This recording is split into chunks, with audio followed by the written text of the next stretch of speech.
ওই যে বনি ইসরাইলের বড় এক গুনাহগার, এত বড় বড় গুনাহ করেছে, এত বড় গুনাহ, জীবনের শেষ মুহূর্তে যখন বান্দার চলে আসলো, তখনই আল্লাহর ভয় অটোমেটিক অন্তরের মধ্যে চলে আসে।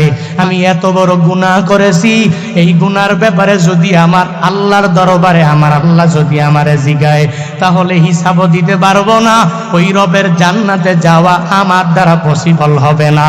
এই বান্দা অনেক বড় গুনাহ করনেওয়ালা, এবার গুনাহ করে জীবনের শেষ মুহূর্ত যখন চলে আসলো, তার ছেলে মেয়ে যত সন্তানেরা আছে, সন্তানদেরকে বলতে লাগলো, ওসিয়ত করে এদেরকে জানায়া দিল, হে সন্তানেরা, আমি মনে হয় বেশি দিন দুনিয়ার মধ্যে বাঁচবো না, তবে আমার মরণের পর আমাকে কোনো কবরের মধ্যে দাফন করবা না, কোনো মাটিতে আমারে পুঁতবা না, আমার পুরা লাশটাকে একটা আগুনের মধ্যে ফালাইয়া ওই আগুনের মধ্যে পুরে পুরে পুরে পুরে সারখার করে দিবা। আমার পুরা আগুনের পুরে পুরে সারখার করা ছাইগুলো তোমরা দুইটা ভাগ করবা, আর ওই দুইটা ভাগ, এক ভাগ আসমানে আকাশে বাতাসের সঙ্গে উড়াবা, আর একটা ভাগ তোমরা পানির মধ্যে ভাসাইয়া দিয়া দিবা। বাবা সন্তানের কাছে এই ওসিয়ত করে যখন ওই বান্দাটা একদিন মারা যায়, বাবার ওসিয়ত তো মানা লাগবে, মারা গেল ওয়াজিব, অবশ্যই অবশ্যই মানা লাগবে। ওই বাবার ওসিয়ত মানতে গিয়া সন্তানেরা মিলে মিলে মিলে ওই বাবার মরণের পর ওই বাবাকে কবরে দেয় না, কবরের মধ্যে দাফনও করে না, কারণ বাবা ওসিয়ত করেছে, বাবার ওসিয়তটা তো মানাই লাগবে। ওই বাবার ওসিয়ত মানতে যাইয়া এক জায়গায় আগুন জ্বালাইয়া বাবার লাশটাকে নিয়া সন্তানেরা তাদের চোখের সামনে বাবারে ওই আগুনের মধ্যে ফালাইয়া দেয়, আর চোখের পানি ফালাইয়া ওই বাবার জন্য কান্না করে, বাবা নাই। এক নম্বরে বাবার জন্য মনটা তো বড় কাঁদে, আবার বাবার ওসিয়ত মানতে যাইয়া আগুনের মধ্যে ফালাইয়া দিছে, বাবা আগুনে পুরে পুরে সারখার হয়ে যায়। এগুলা দেখে দেখে সন্তানের উপরে বাবাটাকে যখন আগুনে পুড়ে ফেললো, বাবার পুরা লাশ পুরা বডিটা আগুনে পুড়ে ছাই যখন হয়ে গেল, এবার ওই বাবার সন্তানেরা বলে, বাবা যেহেতু ওসিয়ত করেছে ছাইগুলো উড়াইয়া দেওয়ার জন্য, ওই ছাইগুলো নিয়ে নিয়ে আসমানে বাতাসের সঙ্গে কিছু ছাই উড়াইয়া দেয়, আর কিছু ছাই পানির সঙ্গে যখন ওই সন্তানেরা মিলে বাসাইয়া দেয়, এবার ওই আল্লাহর বান্দার পুরা বডির কোনো অংশই তো বান্দার আর নাই। আল্লাহর ওই বান্দা দুনিয়া থেকে বিদায় নিয়ে চলে গেল, তার বডিও নাই, ছাইগুলো আসমানের মধ্যে উড়ে উড়ে বেড়ায়, আর বাকি ছাইগুলো পানিতে ভেসে ভেসে ভেসে ভেসে বেড়ায়। আল্লাহ পাক তখন দেখি এই বান্দার পুরো বডিটা আগুনে পুরে পুরে সারকার হয়ে গেল, এই বান্দার বডির ছাইগুলো আসমানের সঙ্গে ভাসানো আর পানিতে ভেসে ভেসে বিভিন্ন জায়গায় বেড়ায়। আমার আল্লাহ তো ওই বান্দার মনের ব্যাপারে জানে কি জানে না? জানেনি? এই বান্দা কি পরিমাণ ভয় নিয়া সন্তানদেরকে বলল, আমার লাশটারে তোমরা কবরের মধ্যে দাফন করবা না, আমার পুরা বডিটা তোমরা আগুনে পুড়ে সারখার করে দিবা। অন্তরে আল্লাহর ভয়, এই ভয় অন্তরের মধ্যে নিয়া নিজের পুরা বডিটা পুরে সারখার করার জন্য সন্তানদের নিকট ওসিয়ত করার পরে, আল্লাহ তো এই জিনিসটা ভালো করি আমার আল্লাহ জানে। আল্লাহ পাক নিজে নিজে ফেরেশতাদেরকে উদ্দেশ্য করে বলে, হে ফেরেশতারা, আমার এই বান্দা কেন নিজের পুরা বডিটা পুরার জন্য মনস্থির করে নিল? কি গুনাহ করেছে নাকি? বলে অনেক পরিমাণ গুনাহ করেছে, অপরাধ এই বান্দা করেছে। বলে তার জবান থেকে শুনবো, আল্লাহ সাথে সাথে আসমানের বাতাসের সঙ্গে উড়ানো ওই ছাইগুলোকে আল্লাহ পাক অর্ডার দিয়া জানায়া দিলেন, হে ছাই একসাথে হয়ে যাও। পানির সঙ্গে যেই ছাইগুলোকে বাসাইয়া দেওয়া হলো, আল্লাহ পাক বলে, এই পানির সাথে বাসানো ছাই তোমরা ওই মানুষের মতো হও, যেই মানুষটা আগে ছিল যেরকম তার বডির মতো হয়ে যাও। আসমানের সঙ্গে বাতাসের সঙ্গে যেই ছাইগুলো উড়ে উড়ে বেড়ায়, ওই ছাইগুলো আমার আল্লাহর অর্ডার পাইয়া একটা মানুষের আকৃতি আবার যখন হয়ে যায়, ওই পানির সাথে বাসানো ওই ছাইগুলো একসাথে হইয়া একটা মানুষের আকৃতি হয়ে যায়। কারণ আল্লাহ পাক তো পারে ওই ছাইগুলোর মাধ্যমে আল্লাহ যদি আদেশ দিয়া দেয়, ও ছাই তুই যেই ব্যক্তির বডির মাধ্যমে পুরার মাধ্যমে ছাই হইলা, ওই বডির মতো হয়ে যাও, ওই পুরা আকৃতির মতো তুই হয়ে যাও। ওই ছাইগুলো কথা মানে মানে নি আল্লাহ পাকের কথা মানে। আল্লাহ পাক ছাইকে বললেন, ও ছাই ওই মানুষের আকৃতির মতো তুমি হয়ে যাও। যখন এই কথা আল্লাহ পাক আদেশ দিয়া দিলেন, আল্লাহর আদেশ পাইয়া ওই ছাইগুলো যখন একটা আগের মানব আকৃতি হয়ে গেল, আল্লাহ পাক ওই মানব আকৃতির ওই লোকটাকে জিজ্ঞাসা করে, হে আমার বান্দা, তুই জিন্দেগিতে কি এমন কাজ করলা তোর পুরা বডিটারে পুরে সারকার করে দেওয়ার জন্য? সন্তানের কাছে তুই ওসিয়ত করে ঘরে গেলা, কি অন্যায় করেছো, কি পরিমাণ অপরাধ তোমার দ্বারা হয়েছে? তখনই আল্লাহর বান্দা বলে, হে মালিক, আমি আমার জিন্দেগিতে এত বড় গুনাহ আমার দ্বারা সংগঠিত হয়েছে গো আল্লাহ, আমি এত পরিমাণ গুনাহ করলাম, এত বড় বড় অপরাধ করেছি, এই অপরাধ যুক্ত চেহারা নিয়ে বডি নিয়ে তোমার দরবারে আমি দাঁড়াইতে পারবো না। এই চিন্তা নিয়ে আমি আমার সন্তানদেরকে বলেছি, হে সন্তানেরা, আমার লাশ কোনো কবরে দিবা না, আমার পুরা লাশটাকে আগুনে পুড়ে পুড়ে সারকার করে দিবা। বলে গুনাহের ভয়ে নাকি? বলে হা অনেক পরিমাণ গুনাহের ভয়ে। ওই চিন্তা করে করে আল্লাহ আপনার আযাবের ভয়ে নিজের বডিটাকে পুড়ে ফেললাম। আল্লাহ পাক বলেন, হে আমার ফেরেশতারা, তার গুনাহ কি বড়? বলে হা তার গুনাহ অনেক পরিমাণ বড়। বলে আমি আল্লাহর ক্ষমার চাইতে কি তার গুনাহ বড়? বলে না, আপনার ক্ষমার পরিমাণ, আপনার মাফের পরিমাণ অনেক বড় গো মালিক। আপনার যদি ক্ষমা তার উপরে লেগে যায়, তাহলে তার গুনাহগুলো আপনার ক্ষমার চাইতে অনেক পরিমাণ ছোট। ও দয়ার মালিক, আপনি চাইলে তারে ক্ষমা করে জান্নাতে ঢুকাইয়া দিতে পারেন। আল্লাহ পাক বলেন, হে ফেরেশতারা, আজকে এত বড় গুনাহগার আমার সামনে হাজির হয়ে গেল, তোমরা সাক্ষী থাকো, আমার ওই বান্দাকে আমি ক্ষমা করে করে করে আমার জান্নাতে তারে ঢুকাইয়া দিলাম। আতিনা ফি দারে দুনিয়া না হাসান, আতিনা ফি দারে উকবা না হাসান, ইয়া গিয়াসল মুস্তাগীসিন দিনা লব্দিকার বিল উলুমে ওয়াল গিনা, हर गोरी देने को तू तैयार है, झूना मांगे उस तू बेजारो है, या इलाही तू मेरा गफ्फारो है, या इलाही तो मेरा सत्तारो है, या इलाही मी को न देशम सो कमार, या इलाही मी को न दे सजरों हजार, या इलाही मी को न दे अर्दो समा, या इलाही मी को न दे जाऊं हवा, कुफ्र शर को मेरे दिल से दूर कर, मेरे दिल में इश्क़ हक गुलजार कर, हसद बुग़्ज़ो मेरे दिल से दूर कर, मेरे दिल में इश्क़ हक मामूर कर, ऐ खुदाए मेरे सत्तारुल उयूब, मेरे मौला मेरे गफ्फारुद दुनूब। আল্লাহ বলেন, মানুষ, আসমানের নিচে যা আছে, জমিনের উপরে যা, সব আমি আল্লাহর জন্য মানে আল্লাহ বানাইছি। দুনিয়ার কোনো বান্দা বানায় নাই, কোনো পীর বানায় নাই, কোনো নবী বানায় নাই, দুনিয়ার কোনো লিডারেরা বানায় নাই। এ বিশাল খুঁটিবিহীন আসমানটা আমি আল্লাহ বানাইলাম, জমিন বানাইলাম আমি আল্লাহ। এমনকি তোকেও আমি আল্লাহ বানালাম, তোমার মা বাবাকেও আমি আল্লাহ বানালাম। আসমানের নিচে জমিনের উপরে বান্দা তুমি নিজের চোখে যা দেখলা আর যা না দেখলা সব কিছু আমার আল্লাহ বানালেন। আল্লাহ পাক বলেন, হে গোলামেরা, এই সব কিছু আমি আল্লাহর বানানো, সব আমি আল্লাহ বানাইলাম। এজন্য তো এগুলার ব্যাপারে প্রভাব খাটাইতে আমি আল্লাহ পারি, দুনিয়ার কোনো বান্দা প্রভাব খাটাইতে পারে না। আমি চাইলেই হাসরের ময়দান কায়েম করব, দুনিয়ার কোনো বান্দাগুলো পারবে না, কারণ পাওয়ার নাই, ক্ষমতা নাই।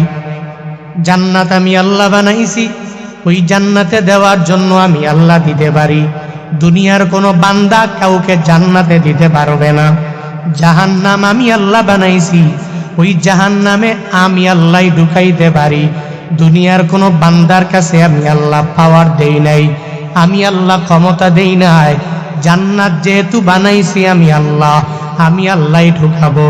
জাহান্নাম যেহেতু বানাইছি আল্লাহ, তো আমি আল্লাহ তো বান্দাকে জাহান্নামে ঢুকাবো। আল্লাহ বলেন, হে গোলামেরা, বিশাল আসমান আমি আল্লাহ বানাইছি,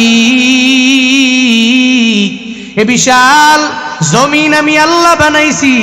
সব যেহেতু আমি আল্লাহ বানালাম, সর্বময় ক্ষমতার অধিকারী হলাম আমি আল্লাহ, সব পাওয়ারের ক্ষমতার মালিক হলো আমার আল্লাহ।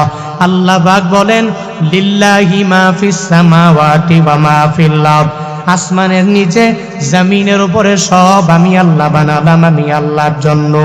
এজন্য তো ক্ষমতা কেমন জানোনি, ওয়া ইন তুবদু মা ফি আনফুসিকুম আও তুকফুহু ইউহাসিবকুম বিহিল্লাহ। আল্লাহ পাক বলেন, এই বান্দাকেও তো আমি আল্লাহ মায়া করে বানালাম। বান্দা তার অন্তরের মধ্যে যেই যেই প্ররোচনাগুলো তার অন্তরের মধ্যে জেগে যাবে, অথবা প্রকাশ্যে যেই বড় বড় গুনাহগুলো বান্দা করে নেবে, এই সব ব্যাপারে আমি মাওলার দরবারে হিসাব দেওয়া লাগবে। আল্লাহ পাক জানায়া দিলেন, তোর অন্তরে কি চলে আর প্রকাশ্যে কি পরিমাণ গুনাহগুলো তুই করে করে বেড়াও, এই সব কিছুর ব্যাপারে আমি আল্লাহর দরবারে হিসাবের কাঠগড়ায় একদিন বান্দা তোমার দাঁড়ানো লাগবে, লিডারের দাঁড়ানো লাগবে, নেতার দাঁড়ানো লাগবে। এই দাঁড়ানোর কাছ থেকে আওয়ামী লীগ রেহাই পাবে না, বিএনপিও রেহাই পাবে না, ইসলামী আন্দোলন রেহাই পাবে না, হেফাজতে ইসলাম রেহাই পাবে না, বক্তাও রেহাই পাবে না, শ্রোতারাও রেহাই পাবে না। আল্লাহ পাক বলেন, এর মানুষ, আমি আল্লাহর বিচারের কাঠগড়ায় হাসরের ময়দানে তোমার দাঁড়ানো লাগবে, সবার দাঁড়ানো লাগবে। সব ব্যাপারে আমি আল্লাহর দরবারে বান্দা তোমার হিসাব দেওয়া লাগবে।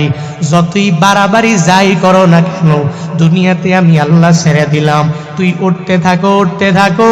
একদিন যখন আমি আল্লাহ ডাকবো, আমার দরবারে হাজিরা দেওয়া লাগবে। ঘুড়ির মালিকটা দেখেন, ওই ঘুড়িটাকে আসমানে উড়াইয়া সকালবেলা নিজের চোখের শান্তির জন্য ঘুড়িটাকে উড়াইয়া দিল, আর ঘুড়িকে বলল, ও ঘুড়ি উড়ো। ঘুড়ি আসমানের মাঝে কি সুন্দর করে উড়ে উড়ে বেড়ায় সারাদিন লাগাইয়া। ওই ঘুড়ির মালিকটা ঘুড়ির তামাশা দেখে, ঘুড়ি ডানে যায়, বামে যায়, পেছনে যায়, সামনে যায়, এগুলা দেখে দেখে তার মনের যত শখ আছে শখগুলো সুন্দর করে পূর্ণ করে নেয়। ওই ঘুড়ির দিকে সব শখ মেটানোর পরে বিকালবেলা বলে, ও ঘুড়ি আর আসমানে থাকার দরকার নাই। এবার ঘুড়ির রশিটারে ওই মালিক বারবার বারবার টানে টানে টানে আর বলে, ও ঘুড়ি আর উড়া লাগবে না, আবার আগামীকাল সকালে আমি তোমাকে উড়াবো। আমার মন চাইলে উড়াবো, আর মন না চাইলে আমি আর তোমাকে উড়াবো না। ও ঘুড়ি আয় আয়। ওই ঘুড়িটাকে বারবার বারবার টানে। ওই কিছু দূর আসার পরে ঘুড়িটা দেখবেন ডানে যায়, বামে যায়, মানে বাতাস বেশি হলে ও উড়ে যেতে চায়। মালিকের বলে, ও মালিক, তোমারে উড়াইয়া আসমানে নিয়ে যেতে পারি। ওই মালিকটারে উঠানোর জন্য বারবার বারবার ঘুড়ি আসমানের দিকে মালিকের টানে, কিন্তু যতই টানে ওই মালিককে ঘুড়ি কশিনকালে উঠায়া নিতে পারবে না, পারবে না, পারবে না। কারণ সব পরিমাণ পাওয়ার ক্ষমতা মালিক তার হাতের মধ্যে রাখিয়া দিলেন। তখন মালিক বলে, ও ঘুড়ি আসো, যতই তুই দৌড়াও, সারাদিন আমি উড়াইলাম, আর আমি উড়াবো না। আমার কাছে তোর আশা লাগবে। যখন ঘুড়িটারে টান দেয় ঘুড়ি এমনি অটোমেটিক চলে আসে। আল্লাহ বলেন, হে গোলামেরা, এত মায়া করে তোরে বানাইছি আমি আল্লাহ, তোরে আসমান দিয়েছি, জমিন দিয়েছি, সব আমি আল্লাহ নিজেই তোর জন্য বানালাম। তবে আমি আল্লাহ ভোগ করি না, তুই একা ভোগ করবি, তোর মা বাবা ভোগ করবে, তোর পরিবার পরিজনেরা ভোগ করবে, তোর এলাকার লোকেরা ভোগ করবে, তোর প্রতিবেশীরা ভোগ করবে, সব আমি আল্লাহ বানালাম, তোর জন্য বানালাম। তবে একটা বিচারের কাঠগড়া রাখছি, দিন শেষে আমি মাওলার দরবারে হিসাব দেওয়া লাগবে। হাসরের ময়দানে মিজানের দাড়ি পাল্লায় বান্দা তোর দাঁড়ানো লাগবে। আমি আল্লাহ দিন বিচার করব। আল্লাহ পাক সূরা বাকারার এই আয়াতের মধ্যে জানায়া দেয়, তোদের অন্তরের মধ্যে যা তোরা গোপন রাখো না কেন বান্দা, এই ব্যাপারেও আমার মাওলার দরবারে হিসাব দেওয়া লাগবে। আর যা প্রকাশ্য করো, এই ব্যাপারেও আল্লাহর দরবারে হিসাব দেওয়া লাগবে। সাহাবায়ে কেরাম এই আয়াত নাজিল হওয়ার পরে বড় পেরেশান হয়ে গেলেন। পয়গম্বরকে বললেন, ও পয়গম্বর, আমাদের অন্তরে যা আছে আমরা জানি, দুনিয়ার কেউ জানে না। এই অন্তরের পরচনার ব্যাপারে যদি আমার মাওলার দরবারে হিসাব দেওয়া লাগে, তাহলে কেমন জানি হয়ে গেল। মানে শয়তান তো অন্তরে আইসা বারবার পরচনা দেয়। তুই নামাজে যাইতে পারবি না, তুই রোজা রাখতে পারবি না, তুই নেক আমল করতে পারবি না, অন্যায় করো, ওই মহিলার সাথে জেনায় লিপ্ত হয়ে যাও, সুদি লেনদেন করো, ঘুষ খাও, মানুষের হকগুলো মাইরা নিয়ে যাও, মানুষের উপর জুলুম করো, নির্যাতন করো। শয়তান তো অটোমেটিক অন্তরের মধ্যে পরচনা দেয়। সাহাবায়ে কেরাম এই আয়াত নাজিল হওয়ার পরে পেরেশানি হয়ে গেলেন। নবীকে বলতে লাগলেন, নবী গো, প্রকাশ্যে আমরা নামাজ পড়ি, রোজা রাখি, আমরা প্রকাশ্যে নেক আমল করি, এই নেক আমলের ব্যাপারে আল্লাহ যদি হিসাব নেয়, হিসাব দিয়ে আমার মাওলার জান্নাতে যাওয়া সম্ভব হয়ে যাবে। কিন্তু অন্তরে যেই গুনাহের কথা আছে, ওগুলা তো আমরা প্রকাশ্যে করি না, ওগুলা অন্তরের মধ্যেই রইল। অন্তরের হিসাব যদি আমার মাওলা নেয়, আমার আল্লাহর দরবারে হিসাব দিয়ে জান্নাতে যাওয়া পসিবল হবে না। আল্লাহ পাক বলেন, ও জিবরাইল চলো নবীর দরবারে। সাহাবায়ে কেরাম বড় পেরেশানি হয়ে গেলেন, কারণ এদের অন্তরের মধ্যে যেই ব্যাপারগুলো ঘুরপাক খায়, ওই ব্যাপারে আমার মাওলা যদি হিসাব নেয়, তাহলে কেমন জানি হয়ে গেল। অন্তরে এত পরিমাণ গুনাহ, একটু রাতে ঘুমের বেলা কত পরিমাণ গুনাহের কথা মনে হয়। রাতে ঘুমায় আসি, হঠাৎ করে শয়তান এসে প্ররোচনা দেয়, ঘুমানোর দরকার নাই, একটু মোবাইলে নিয়ে, মোবাইলটা হাতে নিয়ে একটা গান দেখ। তখন শয়তান প্ররোচনা দেয়, একটু মোবাইলটা হাতে নিয়ে একটা খারাপ সিনেমা ছবি দেখার জন্য মোবাইলটা ওপেন করে নাও। মাঝে মাঝে দেখবেন শয়তানের প্ররোচনাকে প্রায়োরিটি দেয় না, ওই বান্দা বলে না ঘুমানো লাগবে, মোবাইলটাকে সুইচ অফ করে ওই ব্যক্তিটা ঘুমাইয়া গেল। অন্তরের হিসাব যদি আমার আল্লাহ হাসরের ময়দানে বান্দার কাছে নেয়, তাহলে কি হবে? ওই ব্যাপারেও আমার মাওলার দরবারে হিসাব দেওয়া লাগবে। আল্লাহ পাক আরেকটা আয়াত নাজিল করলেন নবীর উপরে, ওই আয়াত নাজিল করে জানায়া দিলেন, ওই আয়াতের হুকুমটাকে আমার আল্লাহ রহিত করে দিলেন। আল্লাহ পাক বলেন, লা ইউকাল্লিফুল্লাহু নাফসান ইল্লা উসআহা। এই বান্দার মনের ব্যাপারে ততক্ষণ পর্যন্ত এই বান্দার হিসাব নেওয়া হবে না। মানে শয়তান প্ররোচনা দিল, অন্তরের মধ্যে একটা গুনাহের কথা অটোমেটিক চলে আসলো। যতক্ষণ পর্যন্ত প্রকাশ্যে বান্দাই গুনাহটা না করবে, জবান দিয়া বের না করবে, ততক্ষণ পর্যন্ত গুনাহ করেছে বলে পরিগণিত হবে না। আমার মাওলার দরবারে এই অন্তরের ব্যাপারে হিসাব বান্দা দেওয়া লাগবে না। আমরা প্রকাশ্যে অনেক গুনাহ করি, আবার নামাজও পড়ি, রোজা রাখি, নেক আমল করি, দান সদকা করি, মাগার অন্তরে অন্তরে মাঝে মাঝে দেখবেন মনে শয়তান এসে ধোঁকা দেয়, যাস না, একটু গুনাহ করস না, জেনা করস না, সুদি লেনদেন কর, ঘুষ খা, মানুষের উপর জুলুম কর। এক কথায় কবিরা গুনার ব্যাপারে শয়তান আমাদের অন্তরে এসে এসে মাঝে মাঝে ধোঁকা দেয়, কি দেয় না? দেয়। যখন শয়তান এসে অন্তরে ধোঁকা দেয়, তখন শয়তানের কথাগুলো এই যে অন্তরে চলছে প্ররোচনা, এই ব্যাপারে রবের দরবারে হিসাব দেওয়া লাগবে, এই ভয়ে সাহাবায়ে কেরাম পেরেশানি হয়ে গেলেন।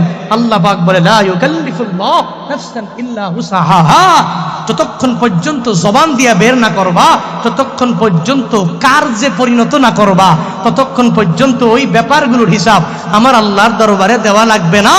আল্লাহর এমন পরিমাণ ক্ষমতা, আল্লাহ তোমাকে চাইলে মাফ করতে পারে, চাইলে আবার আযাবে গ্রেফতার করতে পারে। দিন শেষে তুমি রবের দরবারে একজন তাইব হয়ে যাও, রবের দরবারে একজন মুস্তাগফির বান্দা হয়ে যাও, আল্লাহর দরবারে তাওবা করো, ইস্তিগফার করো, আল্লাহকে বলো আল্লাহ আমি জানি তোমার এত পরিমাণ পাওয়ার, এত পরিমাণ ক্ষমতা, তুমি চাইলেই ক্ষমা করতে পারো, আবার চাইলেই আযাবে গ্রেফতার করতে পারো।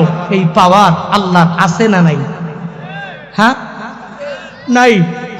আল্লাহর এত পরিমাণ পাওয়ার, কিন্তু আল্লাহর কাছ থেকে আমাদের চায় নেওয়া লাগবে। আল্লাহ পাক কয় আসমান জমিন সব কিছু বানাইছি আমি, তোরে বানাইছি আমি, সব কিছু তোরে বানাইলাম আমি। হ্যাঁ, তোর অন্তরের ব্যাপারে, তোর প্রকাশ্যের গুনাহের ব্যাপারে, সব ব্যাপারে হিসাব দেওয়া লাগবে। আমি আল্লাহর দরবারে হিসাবের কাঠগড়ায় দাঁড়ানো লাগবে। তবে শুনো, ফায়াগফিরু লিমান ইয়াশা ওয়া ইউআযযিবু মান ইয়াশা, কারো কাছ থেকে অনুমতি নেওয়া লাগবে না, পারমিশন নেওয়া লাগবে না, যার ইচ্ছা তারই মাফ করে দিবে। আবার যাকে ইচ্ছা করবে না আযাবে গ্রেফতার করবে, তো যাকে ইচ্ছা তাকে আযাবে গ্রেফতার করতে পারবে। এই পাওয়ার কি আল্লাহর নাই? নাই?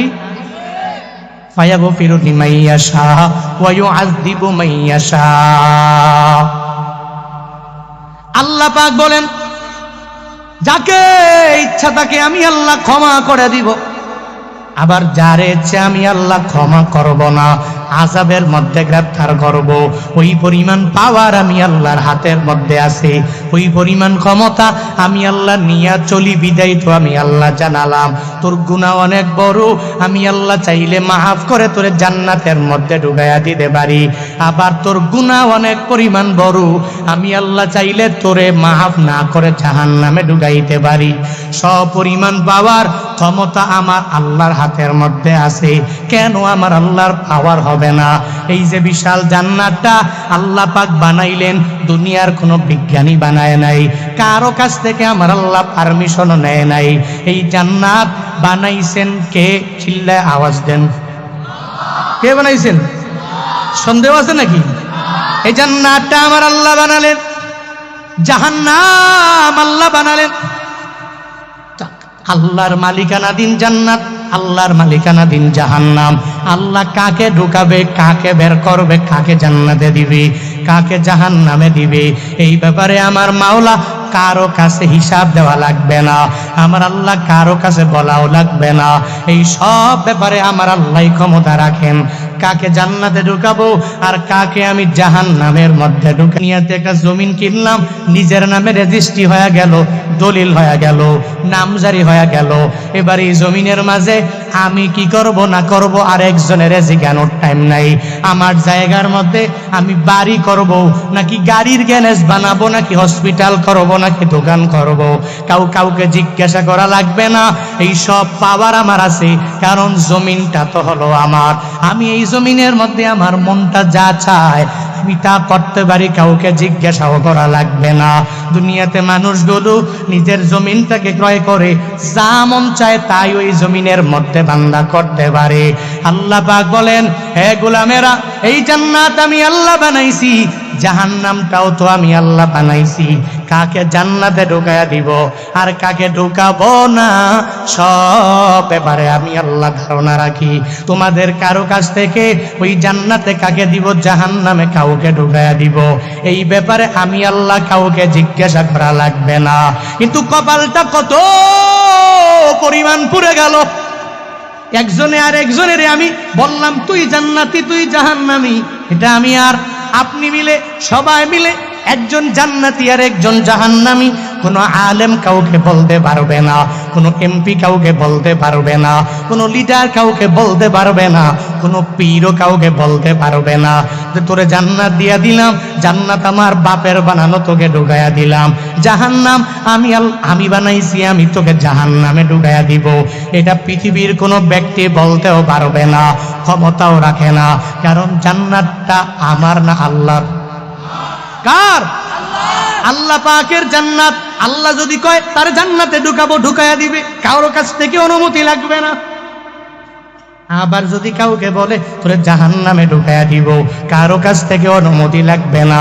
কারণ আল্লাহ পাক বলেন ফায়াগফিরু লিমান ইয়াশা ওয়া ইউআযযিবু মান ইয়াশা। আমি আল্লাহ চাইলে ক্ষমা করতে পারি, আবার যদি না চাই তাহলে ক্ষমা করব না। কিন্তু এত পরিমাণ গুনাহ করে কেন তুমি পিছনে বান্দা চলে যাও? আল্লাহ পাক তো জানাইয়া দিলেন চাইলে ক্ষমা করতে পারে, চাইলে আমার আল্লাহ মাফ করে দিতে পারে। আল্লাহ যদি মাফ করে আমারে আপনারে জান্নাতের মধ্যে ঢুকাইয়া দেয়, আল্লাহর বিন্দু মাত্র পরিমাণ কোনো লোকসান হবে না, আল্লাহর বিন্দু মাত্র পরিমাণ কোনো ক্ষতিও হবে না।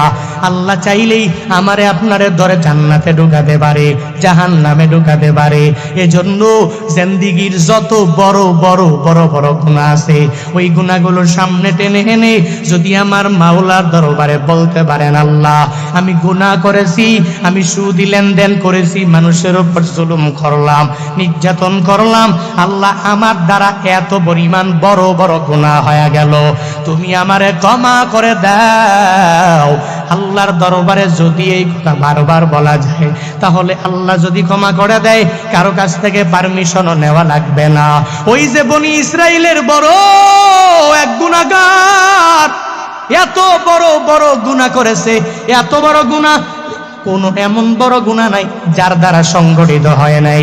অনেক বড় বড় গুনাহ করলেন, জীবনের শেষ মুহূর্তে যখন বান্দা চলে আসলো তখনই আল্লাহর ভয় অটোমেটিক অন্তরের মধ্যে চলে আসে। মাঝে মাঝে দেখবেন জীবনের শেষে গিয়াও কত মানুষ আল্লাহওয়ালা হয়ে যায়, তাওবা করে, এই বান্দার অন্তরে কবরের ভয় ঢুকে যায়, রবের ভয় অন্তরের মধ্যে ঢুকে যায়।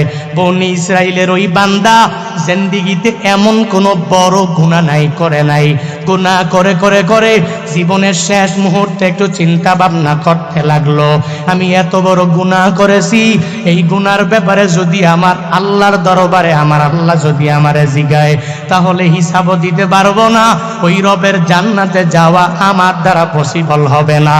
এই বান্দা অনেক বড় গুনাহ করনেওয়ালা, এবার গুনাহ করে জীবনের শেষ মুহূর্ত যখন চলে আসলো, তার ছেলে মেয়ে যত সন্তানেরা আছে সন্তানদেরকে বলতে লাগলো, ওসিয়ত করে এদেরকে জানায়া দিল, হে সন্তানেরা, আমি মনে হয় বেশি দিন দুনিয়ার মধ্যে বাঁচব না, তবে আমার মরণের পর আমাকে কোনো কবরের মধ্যে দাফন করবা না, কোনো মাটিতে আমারে পুঁতবা না, আমার পুরা লাশটাকে একটা আগুনের মধ্যে ফালাইয়া ওই আগুনের মধ্যে পুরে পুরে পুরে পুরে সারখার করে দিবা।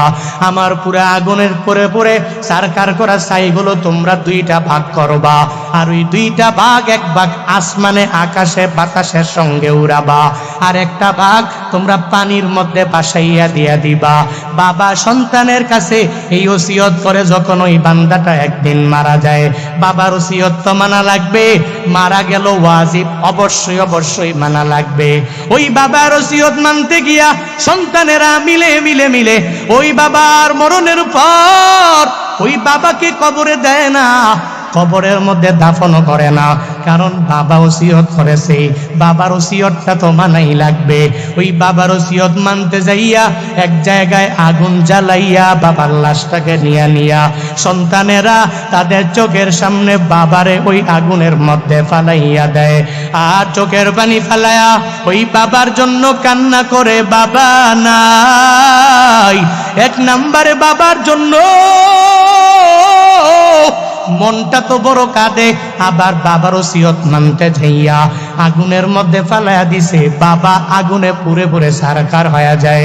এগুলা দেখে দেখে সন্তানের উপরে বাবাটাকে যখন আগুনে পুড়ে ফেললো, বাবার পুরা লাশ পুরা বডিটা আগুনে পুড়ে ছাই যখন হয়ে গেল, এবার ওই বাবার সন্তানেরা বলে বাবা যেহেতু ওসিয়ত করেছে ছাইগুলো উড়াইয়া দেওয়ার জন্য, ওই ছাইগুলো নিয়ে নিয়ে আসমানে বাতাসের সঙ্গে কিছু ছাই উড়াইয়া দেয়, আর কিছু ছাই পানির সঙ্গে যখন ওই সন্তানেরা মিলে বাসাইয়া দেয়।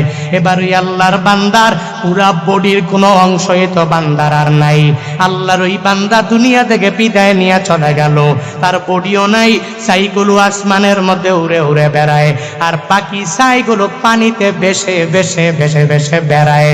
আল্লাহ পাক তখন দেখি এই বান্দার পুরো বডিটা আগুনে পুড়ে পুড়ে ছারখার হয়ে গেল। এই বান্দার বডির ছাইগুলো আসমানের সঙ্গে ভাসানো আর পানিতে ভেসে ভেসে বিভিন্ন জায়গায় বেড়ায়। আমার আল্লাহ তো ওই বান্দার মনের ব্যাপারে জানে কি জানে না? জানেনি? এই বান্দা কি পরিমাণ ভয় নিয়া সন্তানদেরকে বলল, আমার লাশটারে তোমরা কবরের মধ্যে দাফন করবা না, আমার পুরা বডিটা তোমরা আগুনে পুড়ে ছারখার করে দিবা। অন্তরে আল্লাহর ভয়, এই ভয় অন্তরের মধ্যে নিয়া নিয়া নিজের পুরা বডিটা পুড়ে ছারখার করার জন্য সন্তানদের নিকট ওসিয়ত করার পরে আল্লাহ তো এই জিনিসটা ভালো করে আমার আল্লাহ জানে। আল্লাহ পাক নিজে নিজে ফেরেশতাদেরকে উদ্দেশ্য করে বলে, হে ফেরেশতারা, আমার এই বান্দা কেন নিজের পুরা বডিটা পুরার জন্য মনস্থির করে নিল? কি গুনাহ করেছে নাকি? বলে অনেক পরিমাণ গুনাহ করেছে, অপরাধ এই বান্দা করেছে। বলে তার জবান থেকে শুনবো আল্লাহ সাথে সাথে আসমানের বাতাসের সঙ্গে উড়ানো ওই ছাইগুলোকে আল্লাহ পাক অর্ডার দিয়া জানায়া দিলেন, হে ছাই একসাথে হয়ে যাও। পানির সঙ্গে যেই ছাইগুলোকে বাসাইয়া দেওয়া হলো, আল্লাহ পাক বলে এই পানির সাথে বাসানো ছাই তোমরা ওই মানুষের মতো হও, যেই মানুষটা আগে ছিল যেরকম তার বডির মতো হয়ে যাও। আসমানের সঙ্গে বাতাসের সঙ্গে যেই ছাইগুলো উড়ে উড়ে বেড়ায়, ওই ছাইগুলো আমার আল্লাহর অর্ডার পাইয়া একটা মানুষের আকৃতি আবার যখন হয়ে যায়, ওই পানির সাথে বাসানো ওই ছাইগুলো একসাথে হইয়া একটা মানুষের আকৃতি হয়ে যায়। কারণ আল্লাহ পাক তো পারে ওই ছাইগুলোর মাধ্যমে আল্লাহ যদি আদেশ দিয়া দেয়, ও ছাই তুই যেই ব্যক্তির বডির মাধ্যমে পুরার মাধ্যমে ছাই হইলা, ওই বডির মতো হয়ে যাও, ওই পুরা আকৃতির মতো তুই হয়ে যাও। ওই ছাইগুলো কথা মানে মানেনি? আল্লাহ পাকের কথা মানে। আল্লাহ পাক ছাইকে বললেন, ও ছাই ওই মানুষের আকৃতির মতো তুমি হয়ে যাও। যখন এই কথা আল্লাহ পাক আদেশ দিয়া দিলেন, আল্লাহর আদেশ পাইয়া ওই ছাইগুলো যখন একটা আগের মানব আকৃতি হয়ে গেল, আল্লাহ পাক ওই মানব আকৃতির ওই লোকটাকে জিজ্ঞাসা করে, হে আমার বান্দা, তুই জিন্দেগিতে কি এমন কাজ করলা তোর পুরা বডিটারে পুরে সারকার করে দেওয়ার জন্য? সন্তানের কাছে তুই ওসিয়ত করে ঘরে গেলা, কি অন্যায় করেছো, কি পরিমাণ অপরাধ তোমার দ্বারা হয়েছে? তখনই আল্লাহর বান্দা বলে, হে মালিক, আমি আমার জিন্দেগিতে এত বড় গুনাহ আমার দ্বারা সংগঠিত হয়েছে গো আল্লাহ, আমি এত পরিমাণ গুনাহ করলাম, এত বড় বড় অপরাধ করেছি, এই অপরাধ যুক্ত চেহারা নিয়ে বডি নিয়ে তোমার দরবারে আমি দাঁড়াইতে পারবো না। এই চিন্তা নিয়ে আমি আমার সন্তানদেরকে বলেছি, হে সন্তানেরা, আমার লাশ কোনো কবরে দিবা না, আমার পুরা লাশটাকে আগুনে পুড়ে পুড়ে ছারখার করে দিবা। বলে গুনাহের ভয় নাকি? বলে হা হা, অনেক পরিমাণ গুনাহের ভয়। ওই চিন্তা করে করে আল্লাহ আপনার আযাবের ভয়ে নিজের বডিটাকে পুড়ে ফেললাম। আল্লাহ পাক বলেন, হে আমার ফেরেশতারা, তার গুনাহ কি বড়? বলে হ্যাঁ হ্যাঁ, তার গুনাহ অনেক পরিমাণ বড়। বলে আমি আল্লাহর ক্ষমার চাইতে কি তার গুনাহ বড়? বলে না না, আপনার ক্ষমার পরিমাণ, আপনার মাফের পরিমাণ অনেক বড় গো মালিক। আপনার যদি ক্ষমা তার উপরে লেগে যায় তাহলে তার গুনাহগুলো আপনার ক্ষমা চাইতে অনেক পরিমাণ ছোট। ও দয়ার মালিক, আপনি চাইলে তারে ক্ষমা করে জান্নাতে ঢুকাইয়া দিতে পারেন। আল্লাহ পাক বলেন, হে ফেরেশতারা, আজকে এত বড় গুনাহগার আমার সামনে হাজির হয়ে গেল, তোমরা সাক্ষী থাকো, আমার ওই বান্দাকে আমি ক্ষমা করে করে করে আমার জান্নাতে তারে ঢুকাইয়া দিলাম। আতিনা ফি দারে দুনিয়া না হাসান, আতিনা ফি দারে উকবা না হাসান, ইয়া গিয়াসুল মুস্তাগীসিন দিনা লব্দিকার বিল উলুমে ওয়াল গিনা, हर गोरी देने को तू तैयार है, झूना मांगे उस तू बेजारो है, या इलाही तू मेरा गफ्फारो है, या इलाही तो मेरा सत्तारो है, या इलाही मी को न देशम सो कमार, या इलाही मी को न दे सजरों हजार, या इलाही मी को न दे अर्दो समा, या इलाही मी को न दे जाऊं हवा, कुफ्र शर को मेरे दिल से दूर कर, मेरे दिल में इश्क हक गुलजार कर, हसद बुग़्ज़ो मेरे दिल से दूर कर, मेरे दिल में इश्क हक मामूर कर, ऐ खुदाए मेरे सत्तारुल उयूब, मेरे मौला मेरे गफ्फारुद दुनूब। আল্লাহর ক্ষমতা আছে না নাই? কাউকে জিজ্ঞেস করা লাগবে?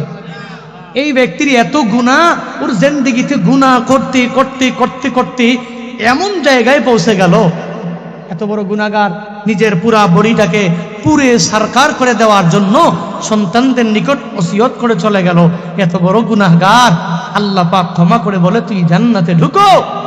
আল্লাহ যদি আরে জান্নাতে ঢুকাইতে পারে, আমরা কি এত পরিমাণ গুনাহ করেছি যে রবের দরবার থেকে ফিরে যাওয়া লাগবে? এত গুনাহ কি করেছি না? এত বড় গুনাহ করি নাই? আমার যে গুনাহ আল্লাহ জানে না? জানেনি? জানেনি আল্লাহ? হ্যাঁ, আল্লাহ জানে আমার গুনাহের খবর। আল্লাহ পাক ধারণা রাখে, জানে কি করি না করি, প্রকাশ্য অপ্রকাশ্য সব গুনাহের ব্যাপারে আল্লাহ পাক জানে। আল্লাহ পাকের ইলমে আছে, কোনো টেনশন নাই, কোনো চিন্তা নাই। আমরা গুনাহ করতে পারি শয়তানের ধোঁকায়, আল্লাহ চাইলে আমাকে ক্ষমা করে দিতে পারে। আমাদের গুনাহ কত বড়, কত বড়, অনেক বড়। আল্লাহ ক্ষমা করতে আরো বেশি পছন্দ করে। বান্দা তো করবে গুনাহ, আল্লাহ তো ক্ষমা করবে। বান্দার গুনাহের পরিমাণ দিন দিন দিন দিন দিন দিন বাড়বে। আল্লাহ পাক বারবার বান্দাকে ডাকবে, আয় আয়, তুই ধ্বংস হয়ে যাবি। আমি আল্লাহ চাই না, জান্নাতটা বানাইছি তো তোর জন্য বানাইছি, তোকে আমি আল্লাহ ঢুকাবো জান্নাতে, তুই কেন জাহান্নামের পথে দৌড়াও? জীবনের শেষ মুহূর্ত পর্যন্ত আল্লাহ পাক বান্দাকে তাওবার দরজাটা খোলা রাইখা বারবার ডাকে, আয়ুস না, লা তাকনাতু মির রাহমাতিল্লাহ, ইন্নাল্লাহা ইয়াগফিরুদ যুনুবা জামিআ, ইন্নাহু হুয়াল গফুরুর রহিম। তুই আয়, আমি আল্লাহর রহমত থেকে ফিরে যাইস না, আসো।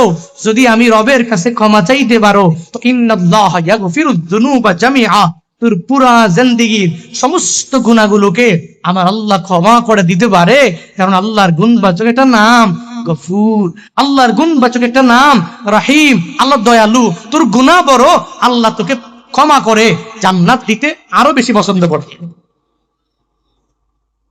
এজন্য গুনাহের দিকে তাকায়া রবের পথ থেকে দূরে সরে গেলে হবে না। যুবক ভাইরা, জিন্দেগিতে নামাজ পড়েন নাই, ইতিপূর্বে রোজা রাখেন নাই, নেক আমল করেন নাই, অন্যায় করেছেন, অপরাধ করেছেন, মা বাবাকে কষ্ট দিয়েছেন, এখন থেকে ওয়াদা করেন যে আজ থেকে আমি করব, আমি নামাজ পড়ব, আমি রোজা রাখবো, আমি আমল করব। অন্তত পক্ষে আমার দ্বারা আরেকটা ব্যক্তির মনে কষ্ট যায়, আমি এটা করব না। এটা বান্দার হক, আমি নষ্ট করব না। আল্লাহ পাক যে বান্দাকে জীবনের শেষ মুহূর্ত পর্যন্ত হিদায়াতের পথটা খুলে বারবার বান্দাকে ডাকে, তুই আয়ুস না। আসহাবুল ফিলের কাহিনী সবাই জানে, কুস্তি বাহিনীর কথা। বাদশাহ আবরাহা তার হাতি নিয়ে চলে গেলেন, মাহমুদ বড় হাতি, 9 মাইল দূরে। ও যাওয়ার পরে বসে গেছে, আর যাইতে চায় না, খালি ডানে যায়, বামে যায়, পিছনে যায়, মাগার বাইতুল্লাহর দিকে আগায় না। 2 দিন যাবত হয়ে গেল, বারবার তারে গুতায়, এই সামনে যা, সামনে যা, তোরে আমি আনছি, তোরে দিয়া কাবা ধ্বংস করবো, তো তুই যাও না কেন? মাথা বড় গরম। এবার মাহমুদের মাথা মতো গরম হয়ে কয়, খাইছে রে, পেটও তো খিদা, খাবার দাবার সব শেষ হয়ে গেছে। খাবার দাবার আনতে গিয়া মোটামুটি এখানে 1 থেকে 2 দিন চলে গেছে। মুফাসসিরিনে কেরাম বলেন, আসহাবুল ফিল, বাদশাহ আবরাহা তার দলবল, তার সৈন্যবাহিনী কাবাকে ধ্বংস করার জন্য আসে। এরপরেও আল্লাহ পাক তাকে সুযোগ দেয়। আল্লাহ পাক পারলেই, চাইলেই তো আল্লাহ পাক ওই আবাবিল, ঝাঁকে ঝাঁকে যেই তৈরন আবাবিল, ওই পাখি আল্লাহ ওই সময় সঙ্গে সঙ্গে পাঠায়া এদেরকে দুনিয়া থেকে বিদায় করে দিতে পারতেন। আল্লাহ পাক চায় বান্দা জীবনের শেষ মুহূর্তেও আমি রবের কাছে আসে কিনা, আমি রবের দরবারে ফিরে আসে কিনা, ও আমি আল্লাহর দরবারে তাওবা করে কিনা। কারণ তাওবাকারী বান্দাকে আমার আল্লাহ অনেক ভালোবাসে। গুনাহ করনেওয়ালা বান্দা শয়তানের প্ররোচনায় পড়ে গুনাহ করবে, কিন্তু গুনাহ করার পরে যখন তাওবা করবে, আমি আল্লাহ তাকে এমন বানাবো যে তার জিন্দেগিতে কোনো গুনাহই ছিল না। আত্তাইবু মিনাজ যামবি কামান লা যামবালা, রাহমাতুল লিল আলামিন এটাই জানায়া দিলেন। আত্তাইবু মিনাজ যামবি, গুনাহ থেকে তওবা করনেওয়ালা বান্দা কার মতো? বলে কামান লা যামবালা, ওই ব্যক্তির মতো যার জিন্দেগিতে কোনো গুনাহ নাই। গুনাহ থেকে তওবা করনেওয়ালার গুনাহগুলোকে আমার আল্লাহ এমন ভাবে ক্ষমা করে, বলে জিন্দেগিতে কোনো গুনাহ তার দ্বারা সংগঠিত হয় নাই। এজন্য ভাইয়েরা, তাওবা ইস্তিগফারটারে নিজের পুঁজি বানানো লাগবে, চলার পথে পুঁজি বানানো লাগবে। ফজরের পরে হাঁটতেছেন, হাঁটার সময় ওই সময় পড়া লাগবে, আস্তাগফিরুল্লাহ রাব্বি মিন কুল্লি যামবি ওয়া আতুবু ইলাইহি লা হাওলা ওয়ালা কুওয়াতা ইল্লা বিল্লাহিল আলিয়্যিল আযীম। চলার পথে পড়া লাগবে।